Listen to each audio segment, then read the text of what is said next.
Thank you very much, Mr. Chair. I heard this microphone's a little bit light, so I'll try and keep it up. Eat it? Okay, thanks.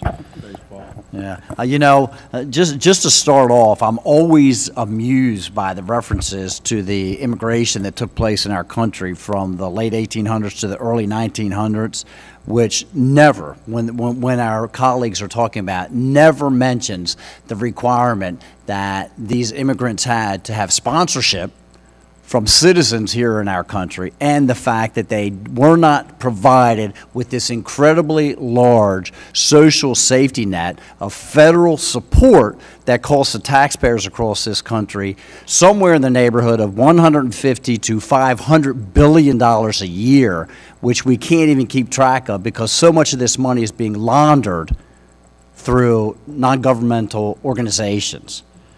Chairman Gosar, I appreciate you having this hearing today. And the impact of President Biden's border policies extends far beyond the border regions, now affecting our cherished national parks.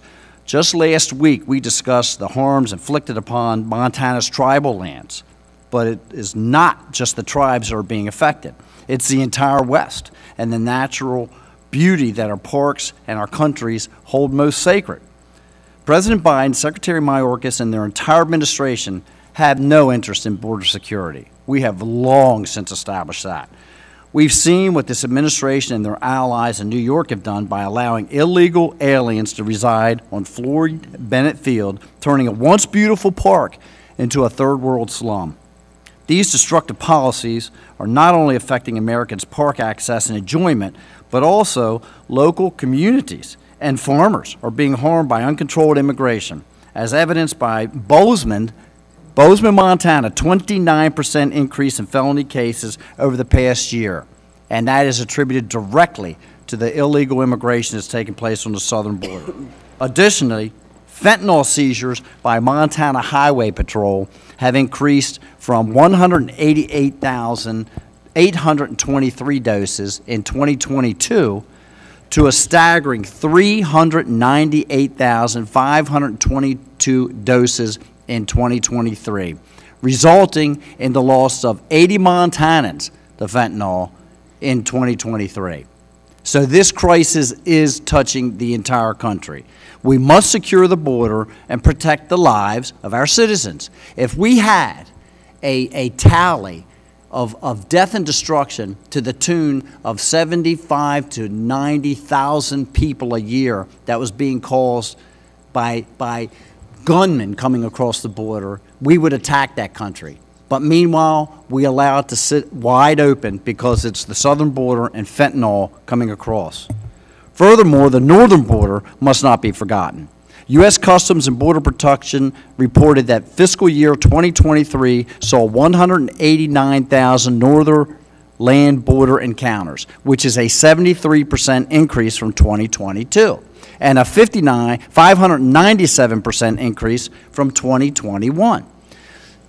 We've established again that the cartels, once they find out where the pressure is being applied, they adapt, they change, and they start utilizing different tactics. And that's what we're seeing take place right now on the northern border. This issue is especially critical as Montana's Glacier National Park lies on the border between the U.S. and Canada.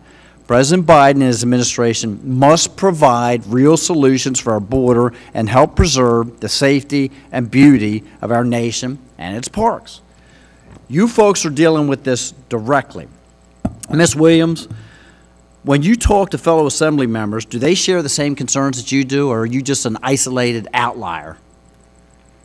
Well, you're absolutely right. Very few share this, same concern that I have and a few other elected city council members. And that's why we are here today, to bring light to what our communities are facing before you. Okay, so we're going to start talking to the communities then. Mr. King, as a longtime community leader in New York, has there ever been a time in your life where you've seen New York local government be so indifferent towards the interests of their tax-paying citizens and the communities in which they're supposed to protect? It's pretty rare. I think there are times when they're desperate to move problems out of Manhattan and into the outer boroughs. We all experience that, but this was egregious.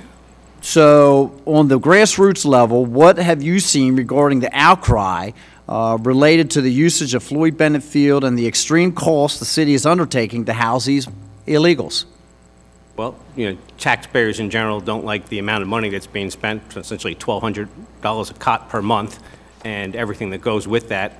But I think people are more concerned about the elements that Ms. Williams was talking about, the impact on the community, the degradation of the park, and the the lessening ability of our families to use the park.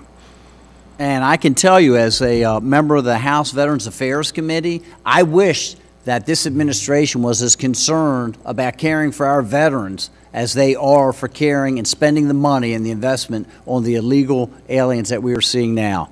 Mr. Chair, I see now over in the corner of my eye the clock that I have exceeded my time, so I yield back. Thank the gentleman. The gentleman from Texas, Mr. Hunt, is recognized for 5 minutes. Thank you, Mr. Chairman. Ms. Williams, are you a Democrat? Yes, I am. It's safe to say that you and I probably don't agree on a whole host of policy issues, but I think that we could clearly see that the Biden administration, Governor Hochul and Mayor Adams' actions have resulted in the destruction of our national borders and your national park, ma'am.